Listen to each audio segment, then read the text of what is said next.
Birthday noon ni Tyra at nasa loob siya ng dressing room. Pinapanood niya yung mga nagpapa-plastic surgery. Pero parang may biglang dumaan sa gilid niya at nung lingunin niya ito, wala namang tao. Kaya't pinagpatuloy niya ang panonood ng mga nagpapa-plastic surgery, nagpapa-rhinoplasty at mga nagpapa-nose lift nang biglang may humawak sa kanyang balikat. Ang best friend pala niya na si Joy ito na may hawak na balloons at cupcake na may candle. Sabi nito na hipa na niya ang kanyang candle at mag-wish siya dahil posible daw itong matupad.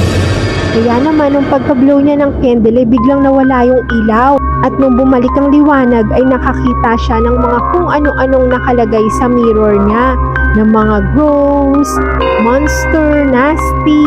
At nung pagtingin niya sa kaibigan niyang si Joy, hindi na ito makagalaw, tanging mata na lamang nito ang gumagalaw at unti-unting nagputukan yung mga lobo.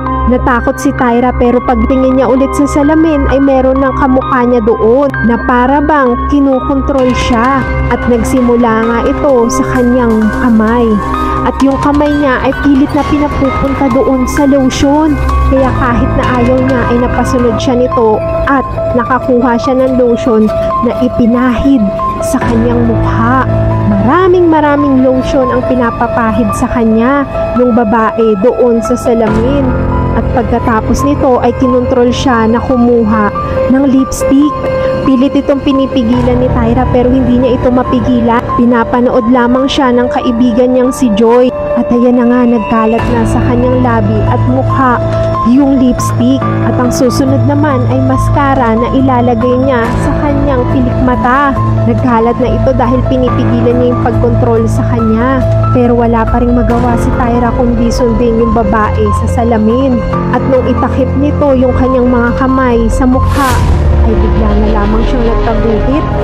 At merong nakalagay sa mirror na forever beautiful na siya palang winish ni Tyra nung nag-blow siya ng candle. At mukhang kukuha na siya ng gunting. Takot na si Tyra at ang kaibigan niyang si Joy dahil ooperahin niya na ang kanyang sarili. Pilit na pinipigilan ni Tyra yung kanyang mga kamay pero wala siyang magawa at dahan-dahan nang tinututok sa kanya yung gunting. Sisimula na ang pag-oopera sa kanya. Hala!